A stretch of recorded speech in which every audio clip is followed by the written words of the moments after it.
नमस्कार दोस्तों, आज हम आए हैं ऊना के बंगाना एरिया में, वही गांव में। और हम स्पेशल मिलने आए हैं आज हम मानसी राणा से। और मानसी की मैं एक आपको ख़ास बात बता देता हूँ। मानसी जूनियर नेशनल खेली है थ्रो बॉल में, है ना। काफ़ी अच्छी प्लेयर है और अभी इसकी जो सिलेक्शन है वो सीनियर नेशनल के लिए भी हुई है। और स्कोर एंड गाइड में और भी काफ़ी उपलब्धियाँ मैंने देखा है कि मानसी के नाम है बहुत ज़्यादा। ये ट्रॉफीज़ आप देख सकते हैं, मैंने रूम में देखा बहुत सारी ट्रॉफी मानसी ने जीती हुई थी। हमारा स्पेशल मोटिव था जब मुझे पता लगा मानसी के बारे में, इनसे मिलने का, कि जब भी हमारे समाज में, हमारे कहीं भी एरिए में, है ना, जहाँ पे हम आसानी से पहुँच सकते हैं, वहाँ पे हमें ज़रूर जाना चाहिए ऐसे बच्चों को मिलने। एक तो ये हमारे देश की रीढ़ की हड्डी है, आने वाली जो हमारी जनरेशन है। दूसरी बात होती है कि अप्रिशिएट करना। जब भी हम किसी बच्चे के घर जाएंगे ना, हम उसको अप्रिशिएट करते हैं तो उसका जो हौसला है ना वो दुगना हो जाता है। तो मैं तो इसीलिए आया था मानसी से मिलने की, यार इसको लगे कि अगर मैंने अपने समाज के लिए, अपने प्रदेश के लिए, अपने गांव के लिए कुछ अच्छा किया है तो वाकई में मुझे लोग पहचानते हैं, मुझसे मिलने आते हैं, है ना, और मुझे अप्रिशिएट करते हैं। तो मैं तो स्पेशल इसीलिए इससे मिले। और दूसरी बात पेरेंट्स की, तो मैं इनके माता पिता से मिलकर भी बहुत खुश हूँ, क्योंकि इनका एक सिंगल चाइल्ड है ना। आपके एक ही बेटी है ना। ये लोग इसको इतनी सपोर्ट करते हैं। वैसे अभी तो ज़्यादा फ़र्क नहीं है लड़के और लड़कियों में, देखता हूँ अपने समाज में कोई ज़्यादा फ़र्क अब नहीं रख रहे हैं। फिर भी कहीं ना कहीं 5 या 7% ऐसे लोग हैं जो अभी बेटे और बेटियों में फ़र्क करते हैं। मैं उनके लिए भी ये मैसेज करना चाहूँगा कि मानसी के माता पिता से ये सीख ज़रूर लें कि कैसे अपनी बेटियों का सहारा बनना होता है, कैसे उसके साथ कंधे से कंधा मिला करके हमें अपनी बेटियों को आगे करना होता है समाज में। हम हमारी बेटियां कमज़ोर नहीं होती, हम लोग उनकी मानसिकता ऐसी कर देते हैं, उनको ये समझा समझा के, आप लड़की हो, बाहर नहीं निकलना है, इधर नहीं जाना है, उधर नहीं जाना है। हाँ, वो बातें भी ज़रूरी है, मैं इन चीज़ों को डिनाई नहीं करता कि हमें बड़े सेफ़ माहौल में अपनी बेटियों को रखना चाहिए। पर जहाँ हमारी बेटियों को लड़ने का, जुझारू बनाने की जब बात आए तो हमें हमेशा आगे बढ़ना चाहिए, क्योंकि बेटियां किसी से भी कम नहीं है। मैं एक छोटी सी उदाहरण आपको देता हूँ। आज हिमाचल प्रदेश में 4 जिलों को हमारी जो वुमेन पावर है वो हैंडल कर रहे हैं। आप अगर कांगड़ा में जाएंगे तो एसपी कांगड़ा जो है वो एक महिला है, एसपी हमीरपुर जो है वो एक महिला है, एसपी कुल्लू है, और एसपी मंडी। तो अगर एक लड़की पूरे ज़िले को हैंडल कर सकती है तो आप क्यों नहीं अपने बच्चों को स्पोर्ट्स में डालते हैं, इधर उधर कहीं भी जो जहाँ वो पार्टिसिपेट करना चाहते हैं किसी भी एक्टिविटी में, आप क्यों नहीं वहाँ पे भेजते।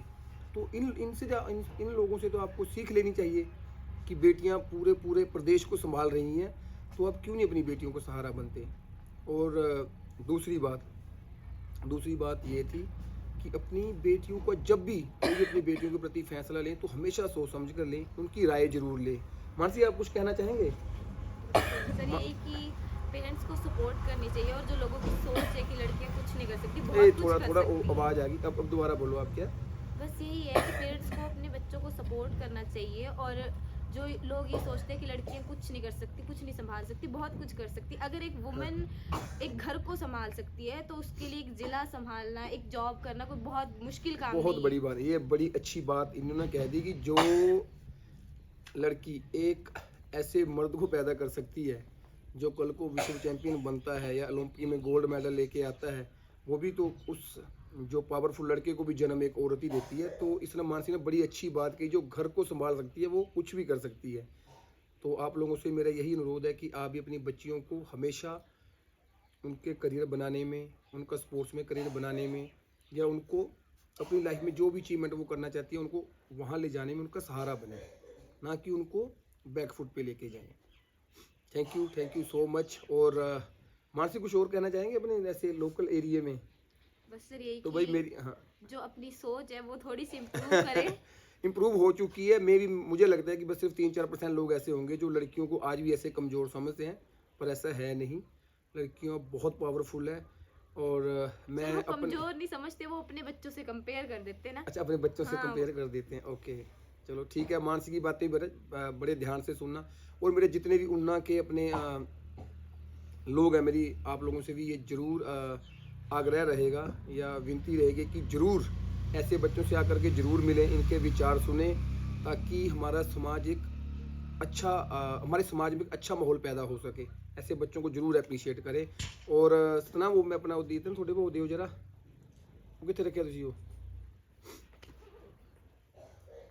ये वहाँ से छोटा सा अप्रिशिएट मैं कर रहा हूँ आपको, ये नहीं मेरी सर, तरफ से। सर, नहीं नहीं नहीं नहीं, नहीं सर। नहीं नहीं ये मैं सर, आप स्पेशल आए नहीं वो नहीं बहुत अरे है। नहीं नहीं मैं तो आऊँगा ही क्यों, हमारा तो फर्ज बनता है ना, ठीक है समाज में सर हम ऐसे चाहते बच्चों- हैं जिस दिन इसका नेक्स्ट राष्ट्रपति के लिए 2 नाम गए हैं, अच्छा जी, एक स्काउट एंड गाइड में अच्छा हो सकता है भगवान की कृपा, जरूर और दो हमारी गया, हम तो चाहते हैं बेस्ट दोनों विश में, हमेशा इसके साथ और है। उसका श्रेय जो हमेशा मतलब खुश आपको रहे। जाएगा। नहीं नहीं नहीं नहीं, ऐसा श्रेय जाता है माँ बाप को, इसके टीचर्स को, गाँव को।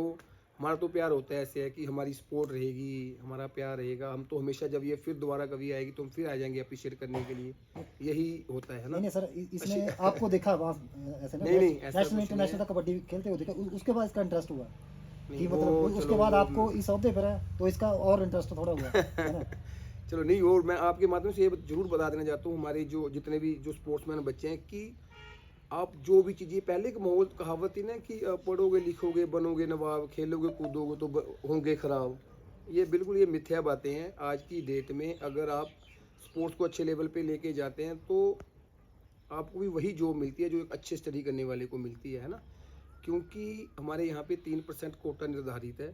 अगर आप उस लेवल के खिलाड़ी बनेंगे तो जो कोटे के तहत जो निर्धारित किया हुआ है, class 1, B grade, C grade, D grade, चारों पोस्टें हैं। अब जिस लेवल के खिलाड़ी होंगे आपको उसी ग्रेड की जॉब दी जाएगी। तो जिस बच्चे का भी इंटरेस्ट खेलने में है खूब खेलें और खूब मेहनत करें।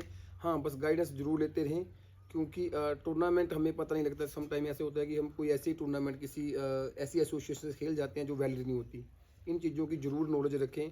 हमेशा जो स्पोर्ट शुरू करने से पहले ये हमें नॉलेज होनी चाहिए कि कौन कौन सी जो रिकॉग्नाइज है, जो एसोसिएशन है या फेडरेशन है या कौन कौन सी गेम्स है, इन चीज़ों का ज़रूर ध्यान रखें। नमस्कार।